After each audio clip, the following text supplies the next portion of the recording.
প্রথম বিশ্বযুদ্ধে হেরে গিয়ে এক দেশের আশা শেষ হয়ে গেছিল। ঠিক তখনই এক সৈনিক উঠে দাঁড়ায় আর বলে, আমি তোমাদের ভবিষ্যৎ। নাম ছিল অ্যাডলফ হিটলার। প্রথম বিশ্বযুদ্ধে জার্মানির পরাজয় তাকে বদলে দেয়। জেল থেকে বেরিয়ে লিখলো ম্যা কাম্প আর শুরু করলো নেজি পার্টি। জনগণের হতাশাকে বানিয়ে তোলে তার অস্ত্র।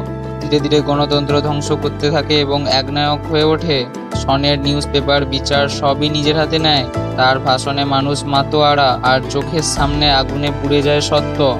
এক সৈনিকের রাগ, দুঃখ, ক্ষোভের লোভ কিভাবে ছড়িয়ে দিল মৃত্যু আর যুদ্ধ। এর পরবর্তী অংশে আমরা কিভাবে হিটলার একনায়ক থেকে যুদ্ধবাজ হয়ে উঠলো তা সম্পর্কে আলোচনা করব। তার জন্য আমাদের চ্যানেলটিকে সাবস্ক্রাইব করে নিন।